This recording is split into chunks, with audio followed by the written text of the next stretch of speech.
Through these, Menelik had several grandsons, one of whom, Lij Iyasu, the son of Shaurega, was eventually designated by Menelik as his successor. Meanwhile, Tafari's youth also saw a concerted effort by the Kingdom of Italy to connect its two colonies of Eritrea and Somaliland by conquering Abyssinia.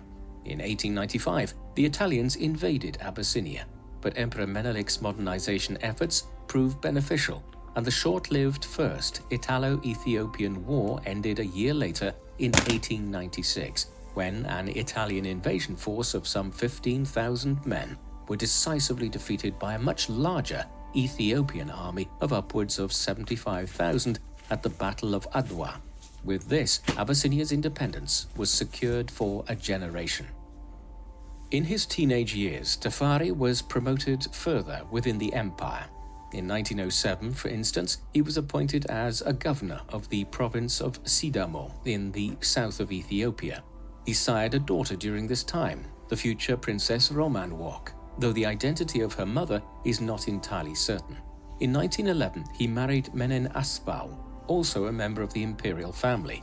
This was around the time when Emperor Menelik II, who was nearing his 70th year, became increasingly more incapacitated due to a series of strokes he had suffered. He eventually died in 1913, leaving his 18-year-old grandson Liju Iyasu as the emperor designate. Iyasu had been serving as de facto emperor for some time by 1913 on account of his grandfather's illness. Under such circumstances, this might have allowed him to solidify his position in advance of the emperor's death. But instead, the direct opposite had occurred. Iyasu had found himself increasingly opposed by the Council of Ministers which his grandfather had established, and even by his own aunt, Menelik's younger daughter, Princess Zewditu. Thus, when Menelik finally died in December 1913, the Council of Ministers and the princess suppressed news of his passing and did not confirm Iyasu as the new emperor. He was left to enjoy some semblance of power in the months that followed, but his accession would never be proclaimed, and he would never be given an imperial name. There were multiple reasons for this opposition to Iyasu. Firstly, in the final years of Menelik's reign, the young prince had shown himself disinclined to the kind of administration and management which was necessary for the ruler of a rapidly modernizing empire. Secondly, and more importantly, there were concerns that he was disposed to Islam over the Christian faith, which was central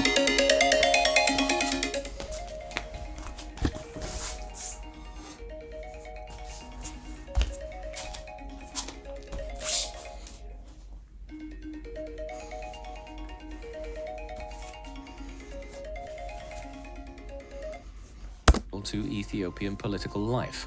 The latter issue was unacceptable to the Council of Ministers, and when rumors that Iyasu had converted to Islam mounted in the mid-1910s, they moved to depose him as emperor in the autumn of 1916. He was placed under arrest and would spend the rest of his life, down to the mid-1930s, in detention. Following his removal from power, Zewditu was proclaimed as Empress of Ethiopia. But with the succession now unsure, it was decided that her cousin, Lij Tafari Makonnen, the future Emperor Haile Selassie, would be appointed as her regent and designated successor. Evidently, Tafari's tenure as a regional governor of several provinces in the late 1900s and into the 1910s had been successful, and he had weathered the political intrigue of the years of Iyasu's brief reign very well. Thus, the stage was set for Tafari to one day succeed Zewditu, who was entering her 40s when she became empress and did not have any other clear successor. In the years that followed, a clear delineation developed within the government of Abyssinia between Empress Zewditu and the regent Tafari.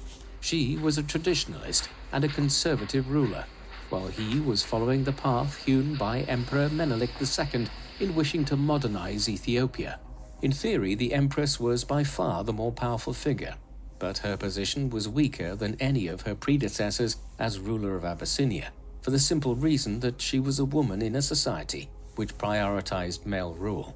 As such, Tafari was able to claim a great deal more. It must be hard, bro. Some guys are like intimidated by that powerful woman, and some of us, it turns us on, and it's like interesting.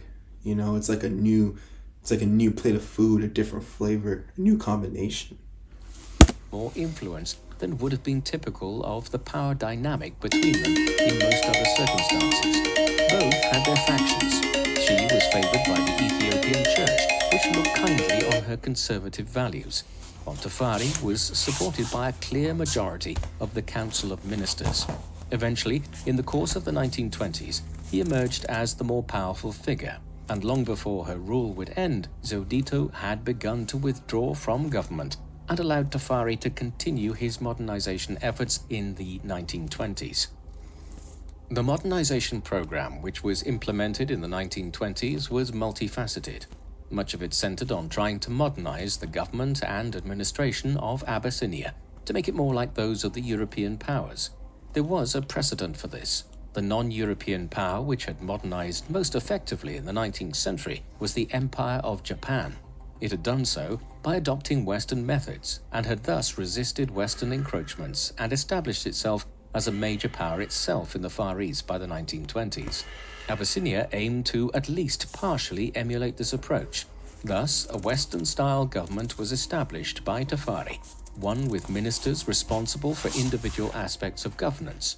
In tandem, there was a move away from the feudal nature of Ethiopian government to a political system where individuals were promoted based on their abilities rather than their noble rank. Finally, Abyssinia applied for membership in the newly established League of Nations, a forerunner of the United Nations. It became a member in 1923, one of the few non-Western nations to ever become a member of the League. Even more significant were the attempted economic and social reforms which were introduced during the reign of Empress Zewditu and the regency of Tafari. Already the first electricity grids had been introduced to Addis Ababa in the mid-1910s, and this was expanded outwards in the 1920s.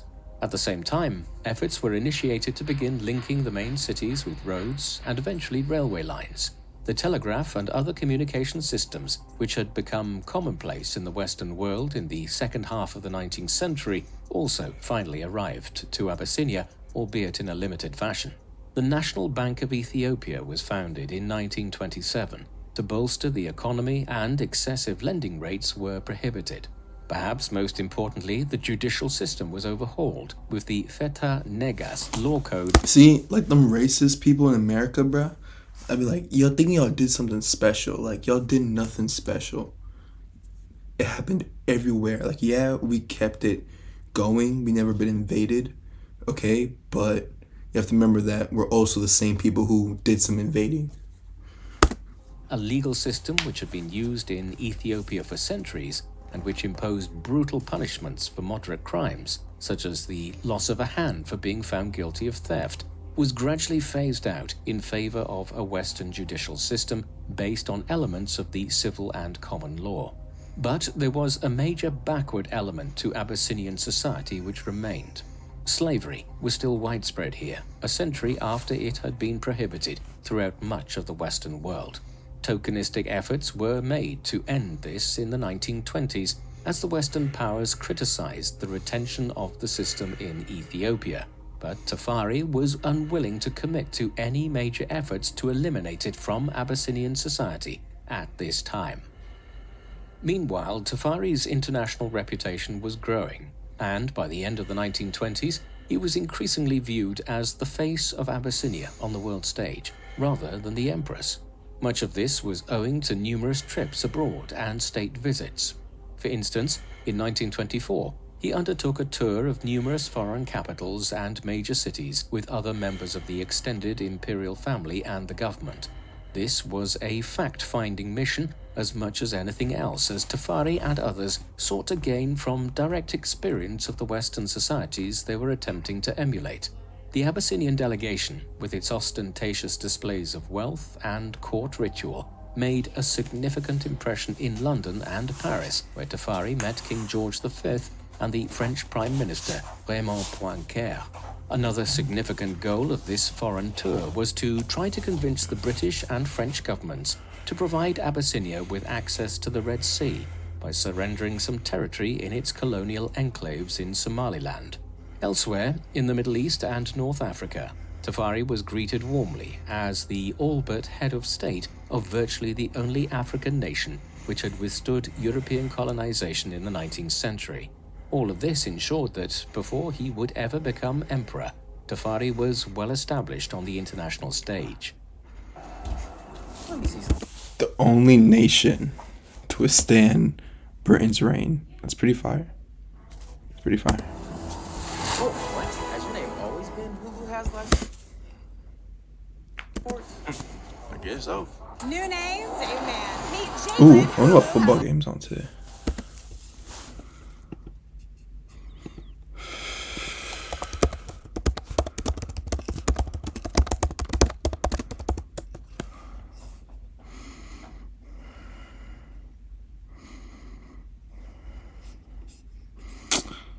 I need to figure out my By ESPN 1928, account. Tafari's position at home in Abyssinia was such that the empress could not but promote him ever further.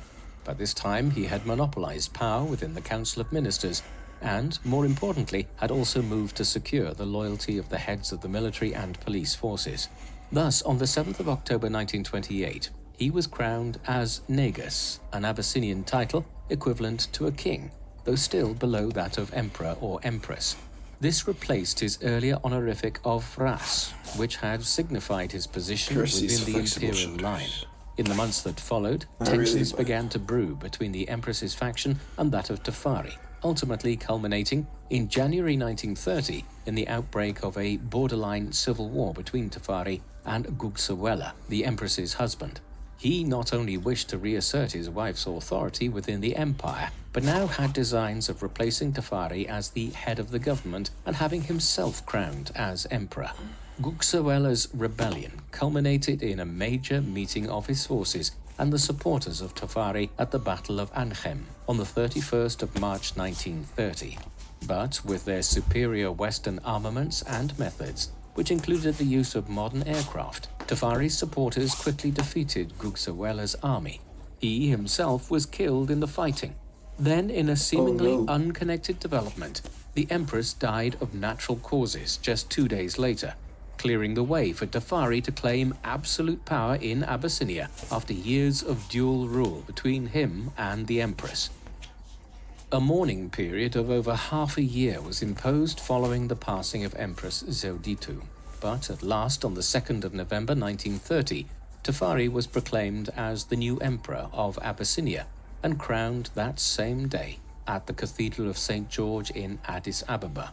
Emissaries from many Western nations attended the event, and Tafari featured on the cover of Time magazine that November. He also adopted a new name and title. The title he obtained was now Negusa Nagast, the King of Kings, while his imperial name would be Haile Selassie. Haile means power of, and Selassie means Trinity, so the name Haile Selassie effectively means the power of the Trinity. However, as we will see later, the former name he bore for much of the 1920s, Rastafari, was to gain currency again in later years and become increasingly well-known globally. More immediately, in the early 1930s, just after his accession as Emperor Haile Selassie I, the new ruler of Ethiopia quickly oversaw the introduction of Ethiopia's first modern constitution in 1931. This provided for the establishment of a bicameral legislature, with a parliament and an upper house of lords, with whom the emperor would share power. It was also intended that a new constitution would further lead to the end of the Feta Nagast legal system and its replacement with a Western judicial code. The first years of Selassie's reign as emperor were marked by his efforts to continue and expand the modernization program he had first initiated as regent in the 1920s. However, a shadow was increasingly hanging over Ethiopia. Back in 1922, the Italian government had been taken over by the National Fascist Party led by Benito Mussolini after the infamous march on Rome by 30,000 paramilitary fascist blackshirts. One of Mussolini's great desires was to build Italy into a great power again and to resurrect the empire Italians had enjoyed back in the days of Rome 2 millennia earlier.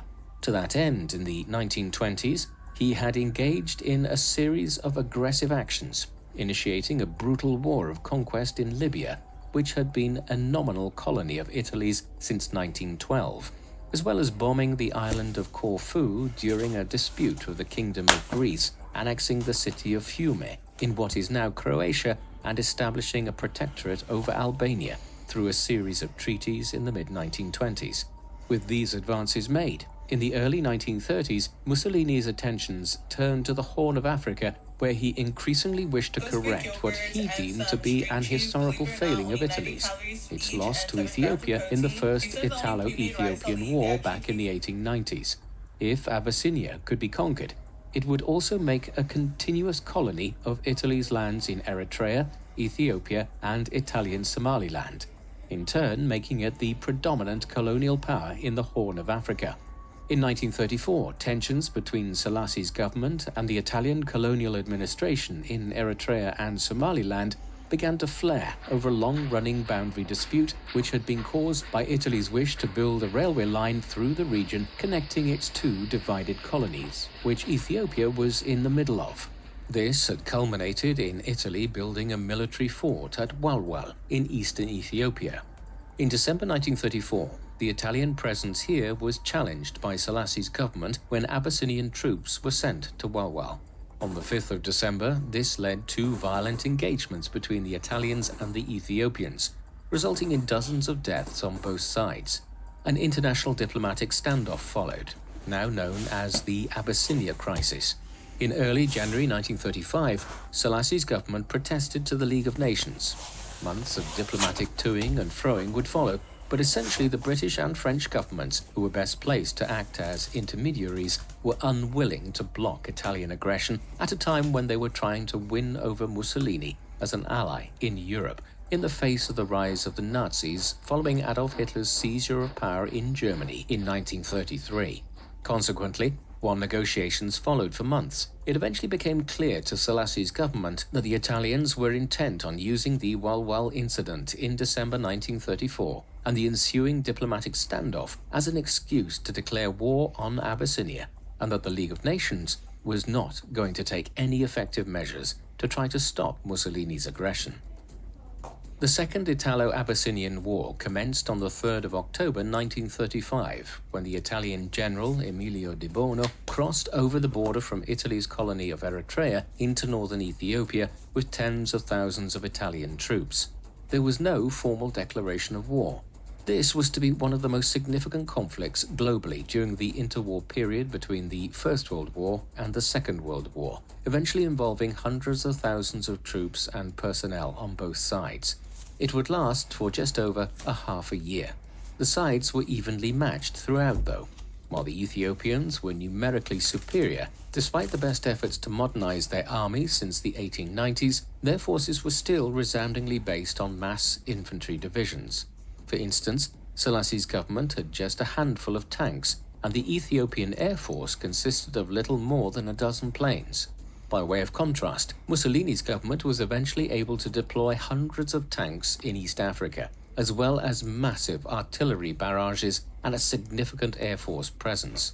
Thus, while the Italian army would be shown in later years to be enormously deficient in European terms, the war, which was initiated in the autumn of 1935, was clearly a David versus Goliath type conflict, in which the Italians had the upper hand in a way which they had not back in 1895 when the First Italo-Ethiopian War was launched. We all like to shop around for the biggest value at the best price. Wouldn't it be nice if you could do the same for your degree? With the cost comparison calculator from Columbia Southern University, you can compare our tuition and fees to over 1,000 online degree programs. Finally, there's a tool to help you find the perfect balance between quality and affordability. Discover why CSU is considered a leader in affordable, accessible, accredited online education at savewithcsu.com.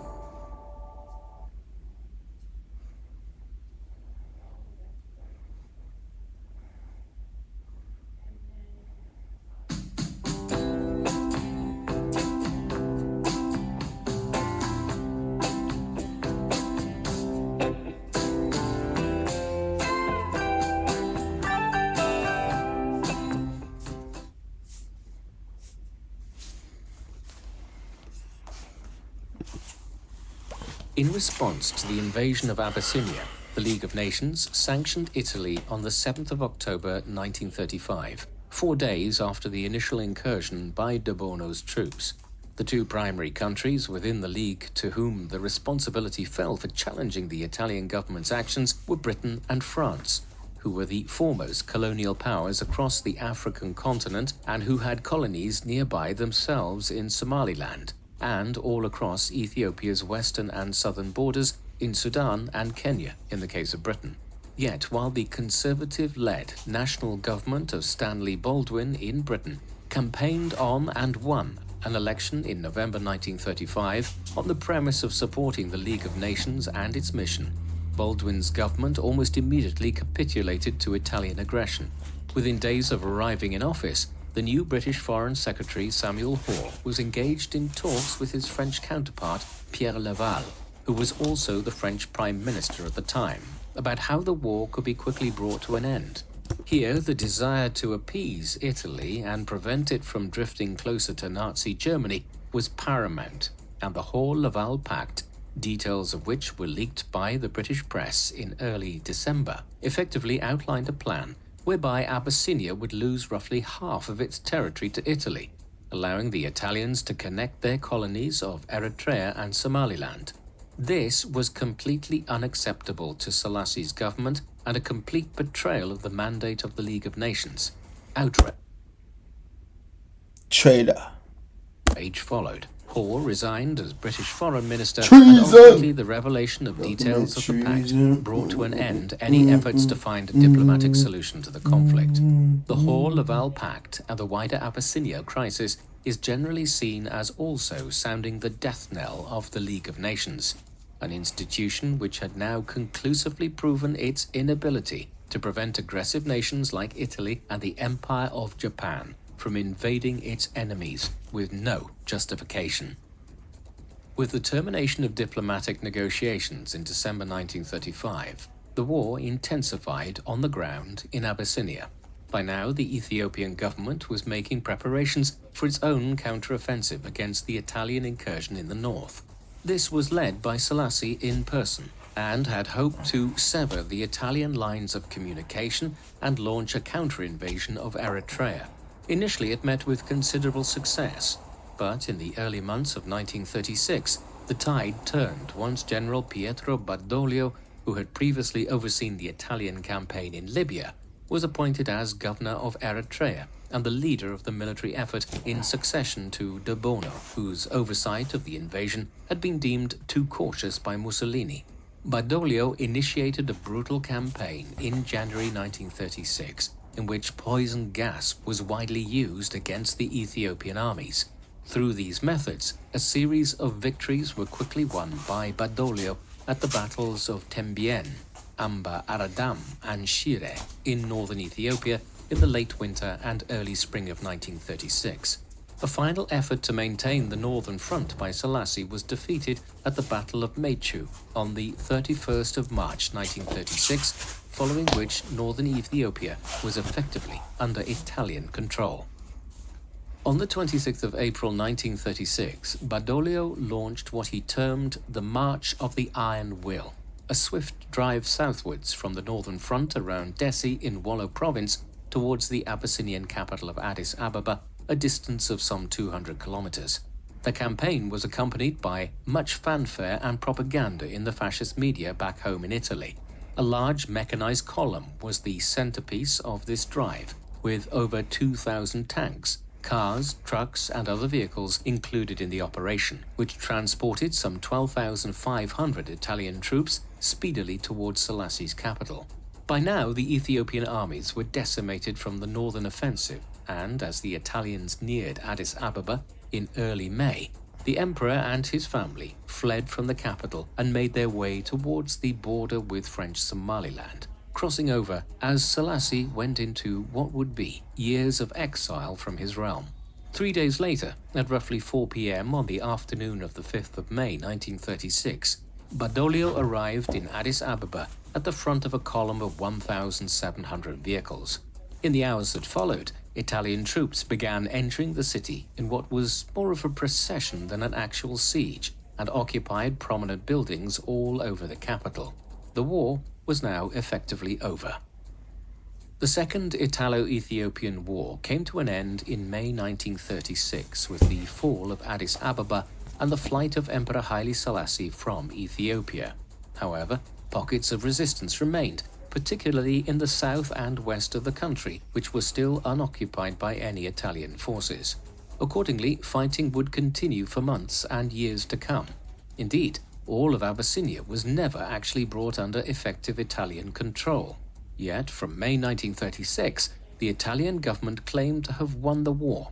As such, the new colony of Italian Ethiopia was declared to be in existence by Mussolini on the 9th of May 1936.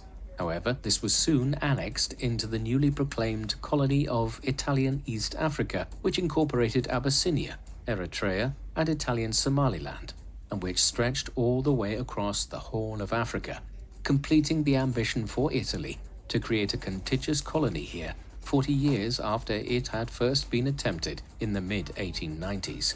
Here, the Italians would impose a brutal form of colonial governance, following many of the quasi-genocidal policies which had been developed in Libya in the 1920s, of confining thousands of people to concentration camps and favoring a divide and rule policy, whereby the different ethnic peoples of Ethiopia were pitted against each other.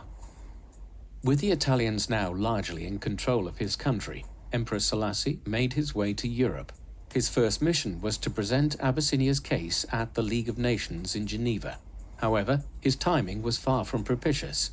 In Europe, Nazi Germany had initiated an aggressive program of military rearmament in 1935, and in the spring of 1936, while Selassie was fighting in northern Ethiopia, Hitler had ordered his troops into the Rhineland of western Germany, which German troops had been prevented from entering under the terms of the Treaty of Versailles, the treaty that brought the First World War to an end.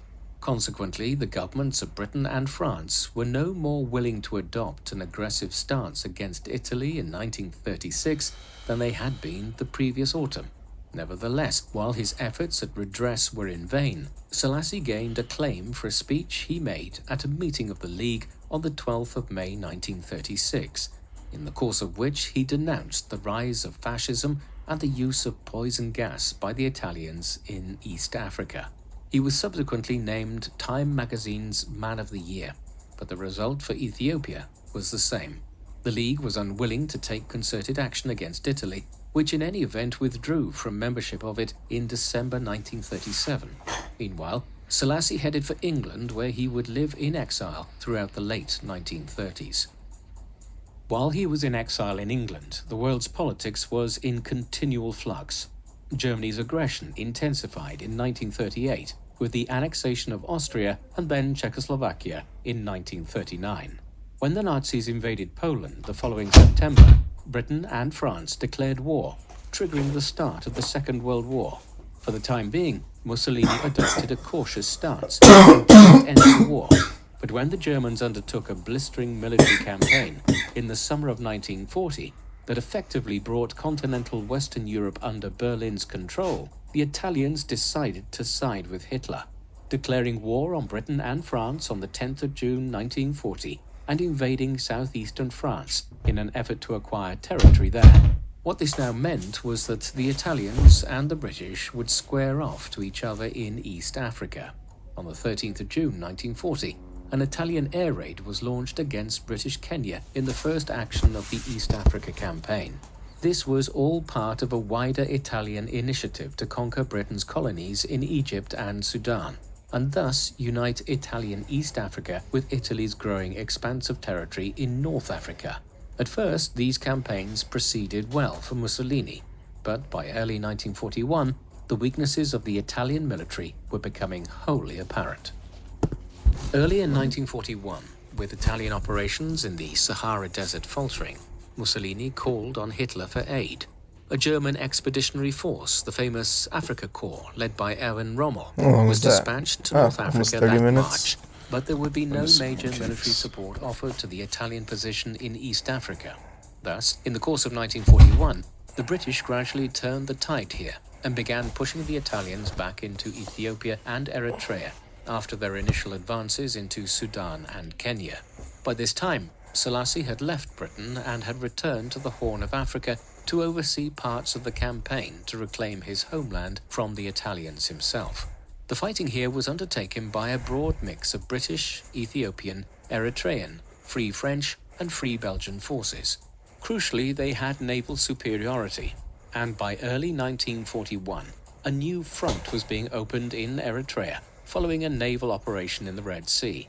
As a result, by the late spring of 1941, the Italian defense was collapsing on all fronts as the troops in East Africa found themselves effectively cut off from major reinforcement by Mussolini's government. Finally, when the '70s and '90s concerted he was steps short. to make a reality of that Whew. abolition, a decree was issued by the emperor to that effect, and to too much change occurring too rapidly. They draw him Selassie so was tall. determined to accelerate the pace of I'm change as confused. the war came to an end in the mid-1940s. The fuck? Eventually, this would result in No way they were all that 1955 short. with a revised Oh, look constitution, how tall that white man which looks. moved beyond the Constitution of 1931 and incorporated elements of the U.S. Constitution. However, in practice, the election of parliamentary delegates remained in the hands of the nobility and other powerful bodies, and Ethiopia certainly did not become That Malcolm Western X?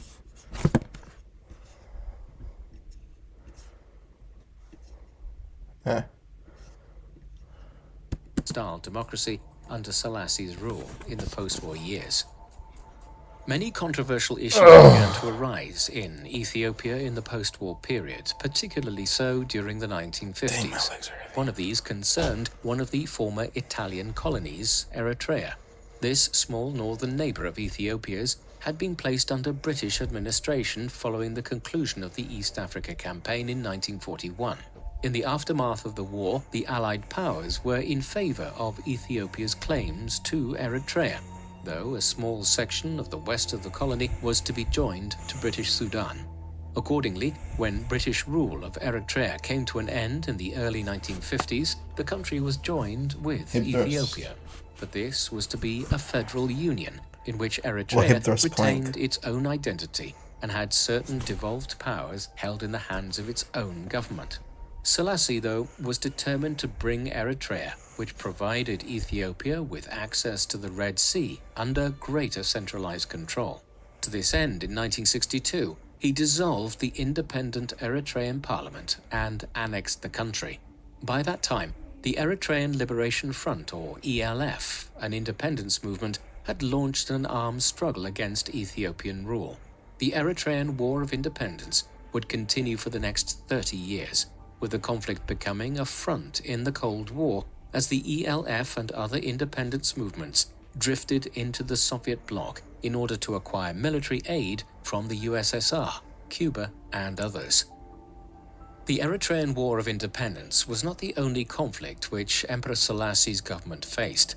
Ethnic tensions were also becoming more severe in the 1950s and 1960s. Ethiopia is a nation with approximately 80 different ethnic groups. The empire had effectively been formed through conquest over several centuries, and this had resulted in many ethnic groups remaining unreconciled to the dominance of Ethiopia, above all by the Oromo and Amhara peoples, who made up over half of the country's population. Selassie himself was of Oromo descent. The solution, which was favored by Selassie and the Ethiopian government to this situation in the post-war period, was to foster the concept of ethnic federalism, whereby Ethnic Ethiopia federalism. was divided into over a dozen major provinces in which different ethnicities predominated. However, that men shaped the reign.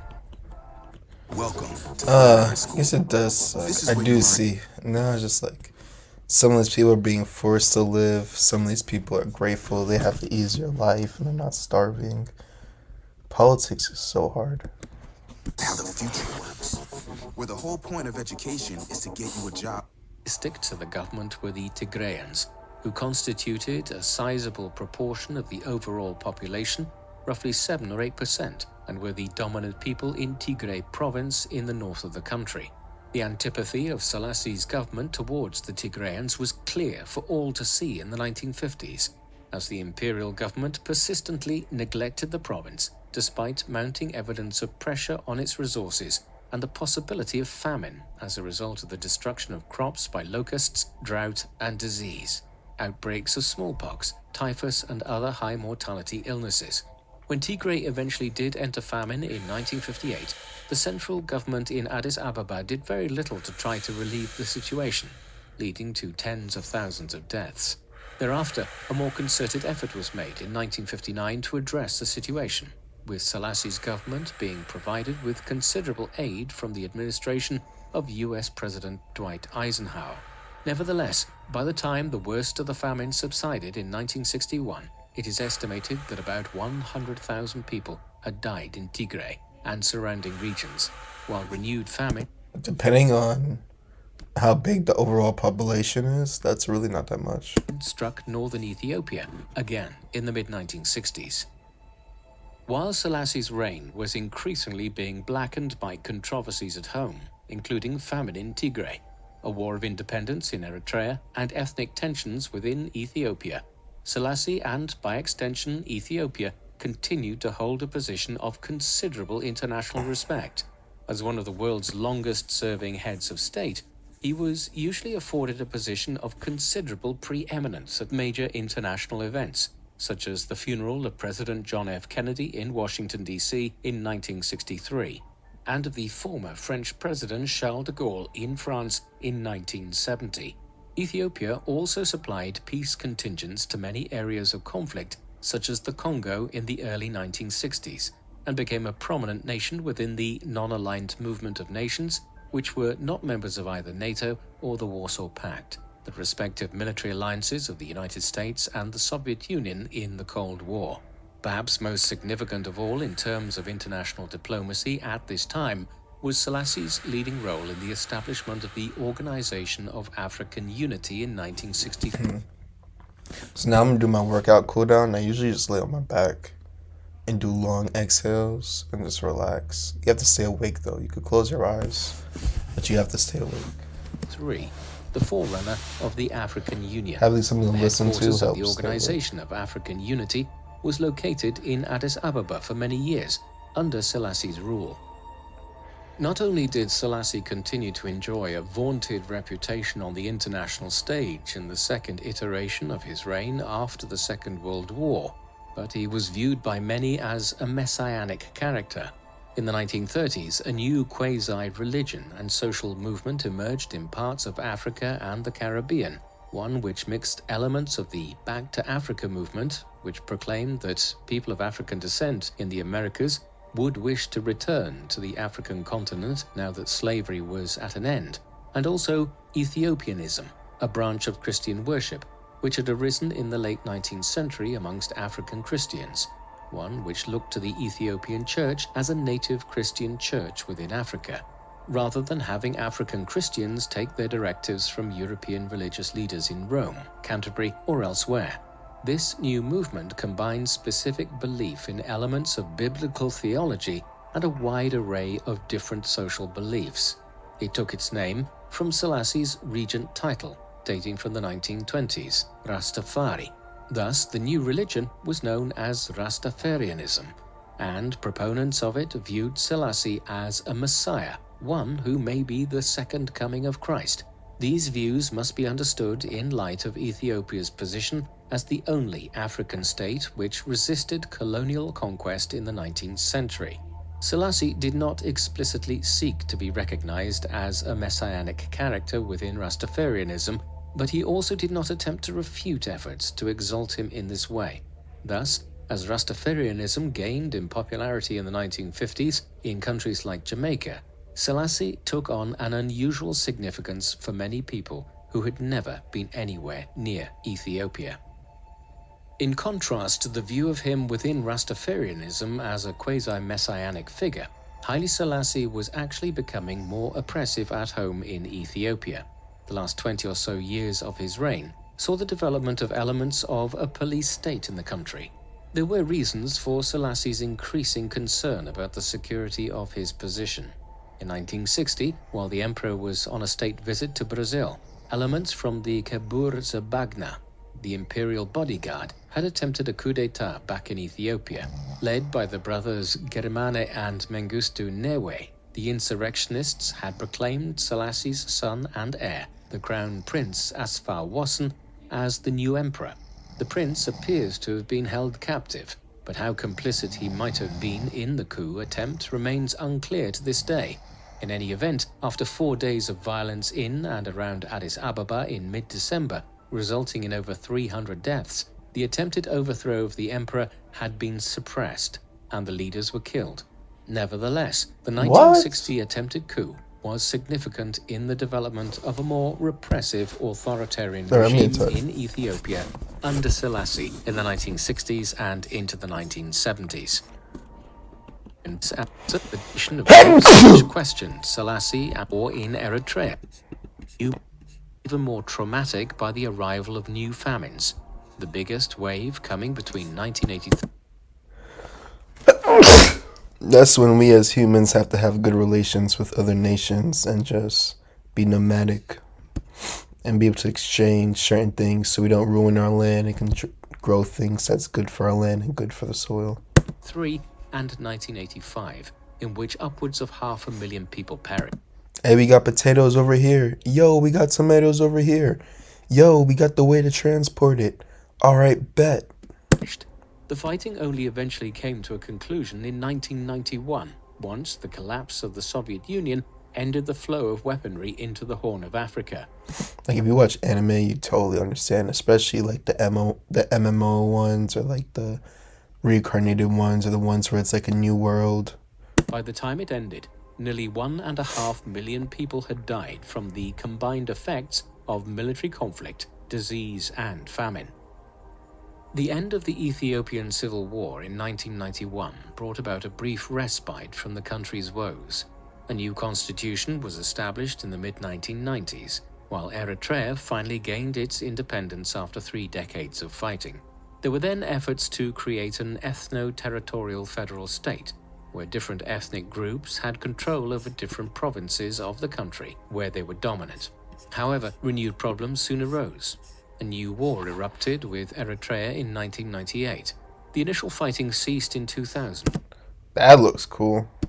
But border tensions and intermittent conflict Also looks like shit, though. have remained a Like, literally. perennial problem in northern Ethiopia. Internally, Ethiopia's efforts to resolve its ethnic tensions by creating a federal state have largely failed. In particular, the government's antagonism towards the Tigray minority in northern Ethiopia, which is a deep-rooted legacy of Selassie's time as emperor, has come to international attention in recent years. In 2020, the Ethiopian federal government effectively initiated a war against Tigray, one which is ongoing as of late 2022, and which has resulted in war crimes, mass famine, and behavior by the government which many international observers see as genocidal. Thus, while Ethiopia is viewed as having the potential to become a major economic and political power in East Africa, as Africa experiences considerable economic expansion in the 21st century, the structural problems of the country, which were not only left unresolved by Selassie, but exacerbated, remain a grave problem in the Horn of Africa. Emperor Haile Selassie was a paradoxical character in 20th century history. On the one hand, in the first half of his reign, he made major advances in modernizing Ethiopia even before he became emperor himself, while in the 1930s he emerged as a figurehead in opposition to the rise of fascism and brutality as the Italians invaded and conquered his nation. This reputation as a leading statesman was cemented in the aftermath. Them Italians, but you know what? Now all the Italian women love us. Age, and was also well regarded for his suppression of slavery in Ethiopia. Overlying all of this is the most unusual position which he has acquired as a messianic character within Rastafarianism. However, Selassie also had many things which stand against him. His Selassie, and there were manifold human rights abuses committed at home in Ethiopia between the 1950s and 1970s. Eventually, these resulted in revolution and his overthrow. Additionally, his handling of Eritrea's Ethiopia between the 90s, manifold human rights abuses committed at home in Ethiopia which stand against him. His reign became increasingly autocratic in his later years, and there were manifold human rights abuses committed at home in Ethiopia between the 1950s and 1970s. Eventually, these resulted in revolution and his overthrow. Additionally, his handling of Eritrea's position resulted in a war which persisted for 30 years and after Selassie's own time. However, perhaps Selassie's greatest crime was in failing to reconcile the ethnic and religious differences of his nation during his long reign as both regent and emperor, which lasted over half a century. This failure has cast a long shadow over modern Ethiopia. Church and state is a hard balance. Build them a church, keep it moving. And continues to create problems in the Horn of Africa today. What do you think of Emperor Haile Selassie? Do you think his deposition by the Italians in the 1930s created undue sympathy for him, which has caused popular opinion to overlook his own crimes? Please let us know in the comments section, and in the meantime, thank you very much for watching. Is that a toilet? Yeah. You mean to tell me we've been living here all this time and you never told me we had a bathroom? It's not a good one. We piss in cans, Charlie.